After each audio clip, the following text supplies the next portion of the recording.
po sa inyong lahat. Kumusta na kayo? Sana madatnang kayo ng aking pagbati na puno ng blessing at in good health palagi. Mayo na naman po. Napakabilis talaga ng panahon.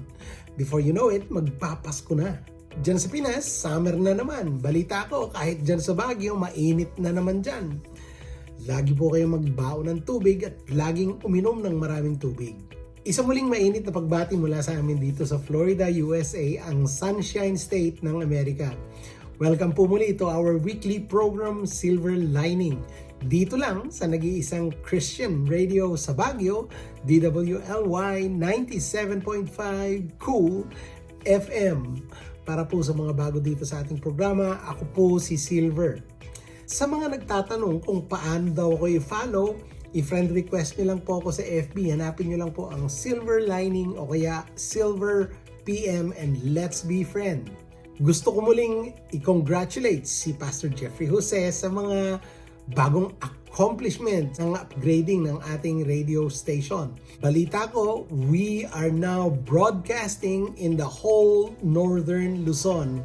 Kaya sa mga nanonood ng FB Live, pwede na kayong mag-switch sa 97.5 sa inyong mga radyo. Sana mas maabot na ng ating broadcast ang mas malawak na area upang maging mas malawak at mas marami pa ang maaabot ng mensahe ng ating Panginoon. Binabati ko nga pala ang mga kapwa nating mga manggagawa, mga broadcasters sa ating radio station at sa mga kaibigan nating tinawag na magpastor. Magandang gabi po sa inyong lahat. Salamat din sa pag-share ng ating programa. Lalo na sa aking kaibigang pastor na si Ricky Da Silva ng Lamtabong Tribal Community Church. At dyan sa Baguio, si Pastor Ricky Quinto ng Shalom Ministries. Salamat mga kaibigan sa inyong pag-share. Last week, dahil sa dog lover po ako, ginawa kong illustration ng aso bilang umpisa ng ating devotional. Dahil gusto natin, dinadamitan natin sila, damitan man natin sila at lagyan ng maraming burloloy, aso pa rin sila. Ginawa kong contrast ito na kahit ano pa ang gawin natin na pagbibihis at pagpapaganda, kung hindi na bago ng Diyos ang kalooban, ang puso at ang ating espiritu, ibig sabihin, kung hindi tayo na bago ng Diyos at na born again, tayo ay katulad pa rin ng ating old self. Kahit subukan nating baguhin ang ating sarili o ang ating itsura by wearing different clothes or putting on makeup, hindi nito mababago kung sino tayo. Sinabi ni Jesus kay Nicodemus, "Don't be surprised when I say, you must be born again." Sinabi ni Paul sa Romans 5:8, "Ngunit ipinakita ng Diyos ang kanyang dakilang pag-ibig sa atin sa pamamagitan ng pagpapadala kay Kristo upang mamatay para sa atin while we were yet sinners." Ito ang pruweba ng pag-ibig ng Diyos, the sacrificial death of Jesus Christ for all mankind, and that we have to believe, we have to put our trust in the Lord. Yun po ang buod ng ating episode last week. But tonight, let's talk about pain. Dahil may nagtanong kung na-born again ka na ba, hindi ka na ba dadaan sa sakit na dulot ng experiences in life? Bakit may pain? Ano ang purpose nito? Gusto ko pong i-share itong mensahe para po sa mga dumadaan sa mga mahihirap na sitwasyon sa buhay. Minsan, mahirap makita kung paano posibleng gamitin ng Diyos ang sakit ng ating nakaraan para sa kabutihan. Gayunpaman, paulit-ulit ang Biblia. Nakikita natin ang mga halimbawa ng Diyos taking the darkest, most difficult situations in people's lives and using them para sa kanyang kaluwalhatian. Isinalaysay sa Genesis 37 hanggang sa chapter 50. Well, balikan po ninyo ang inyong mga Biblia and refresh your mind about the story of Joseph. Ang kanyang mga kapatid ay puno ng jealousy and hatred sa kanya, kaya ipinagbili nila siya sa pagkaalipin. Hindi lang yun ang nangyari. Nung nandun na siya, naalala niyo ba si Potiphar's wife? Her lies landed him in jail. Tulad ng marami sa atin, Joseph faced overwhelming feelings of betrayal, rejection, and abandonment. Pero lingid sa mga pinagdadaanan ni Joseph, ang Diyos ay gumagalaw sa kanyang buhay. Sa bandang huli, dahil sa kanyang seemingly hopeless circumstances, si Joseph ay naging pangalawang pinuno ng Pharaoh o ng Paraon na may kapangyarihang iligtas ang kanyang pamilya at ang buong Ehipto mula sa taggutom at kamatayan. Sa pagbabalik tanaw, napagtanto ni Joseph na hindi siya iniwan ng Diyos.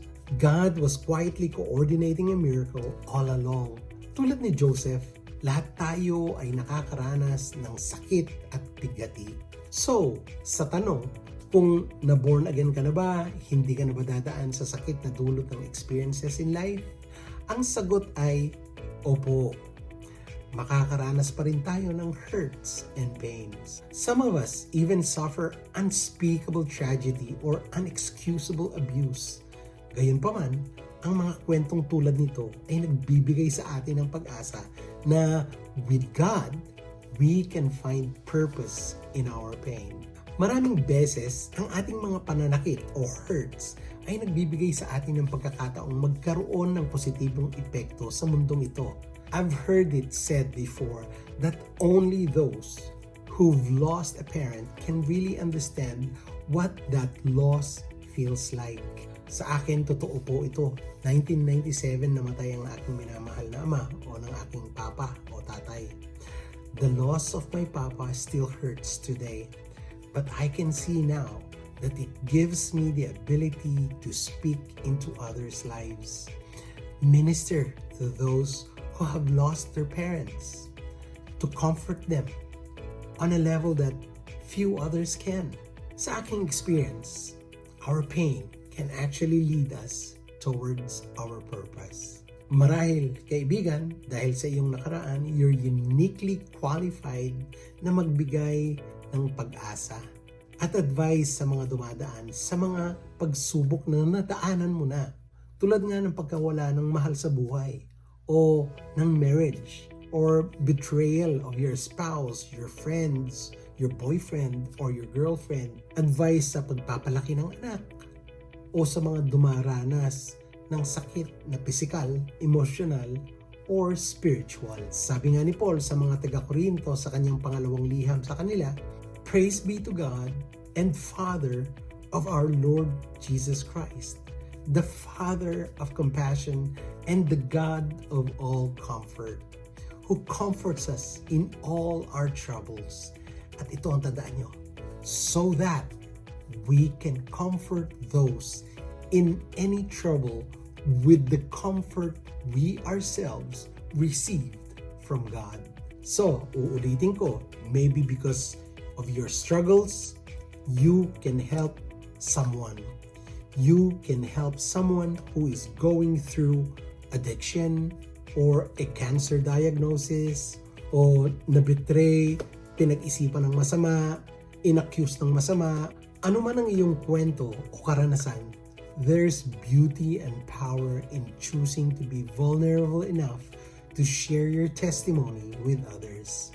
Sabi pa uli ni Paul, for just as we share abundantly in the suffering of Christ, so also our comfort abounds through Christ. If you are currently living through a hard season, you may not be able to think about what God has for you in the future. Okay lang yan, dahil sabi sa Genesis chapter 50 verse 20, sinabi ni Joseph sa mga kapatid na siya rin ang mensahe sa atin ngayon sa kasalukuyan. Sabi niya, you intended to harm me, but God intended it for good to accomplish what is now being done, the saving of many lives. Sa sandaling ito, hindi mo kailangan malaman kung paano gagamitin ng Diyos ang iyong pain. Just know that God will. Let that give you hope to carry you through. Yan po ang isa kung bakit tayong mga Kristiyano o born again ay dumaranas pa rin ng pain at kung bakit may pain at kung ano ang purpose nito. Kung ikaw ay isang believer na at sigurado ka na ang Diyos mo at tagapagligtas ay si Jesus, kailangan mong malaman that the most precious thing that you have is faith in Jesus Christ. Ito ang pinakamahalagang bagay na meron ka at gusto ng Diyos na kung maari, purong-puro ang iyong pananampalataya sa Kanya upang ikaw ay magkaroon ng pure heart, wholly devoted to Him. Paano gagawin ito?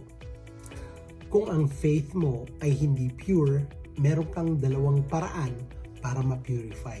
Tulad ng gold o silver. To purify them, it will take two circumstances. Una, you have to go through heat and then pressure.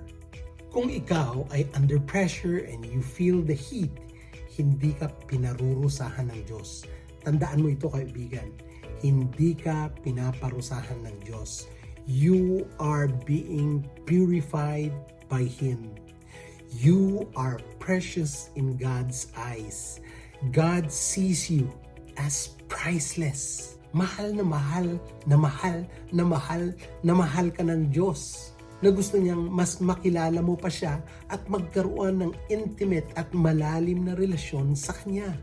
Upang malaman mo na ang heat and pressure that you are going through are going to purify your faith upang maging purong-puro and more priceless. Muli mong tandaan, kaibigan, listen, if you are under pressure and you're feeling the heat, kung marami kang pinagdadaanan na parang imposibleng may solusyon, hindi ka pinaparusahan ng Diyos. He doesn't punish you because He already sent Jesus for you.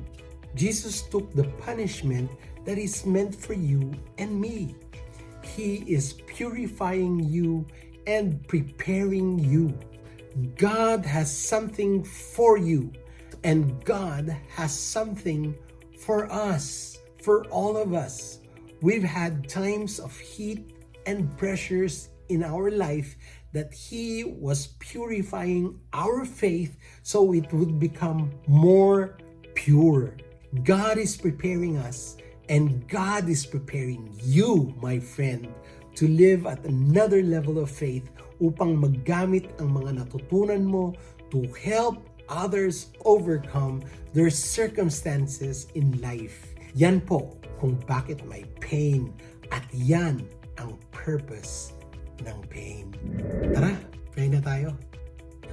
Ama namin sa langit, salamat sa iyo. Sa iyo lang po nanggagaling ang comfort at ng reassurance. Naway gabayan mo po kami ng iyong espiritu as we seek na tularan ng iyong compassion and extend comfort to those who are around us. Tulungan mo kaming maging daluyan ng iyong pag-ibig at biyaya, offering a listening ear, a helping hand, and words of encouragement to those who are hurting. Nagpapasalamat kami sa iyo, Panginoon, sa katiyakan na sa pamamagitan ni Kristo, hindi lamang kami nakikibahagi sa kanyang mga pagdurusa, kundi maging sa kanyang abundant comfort.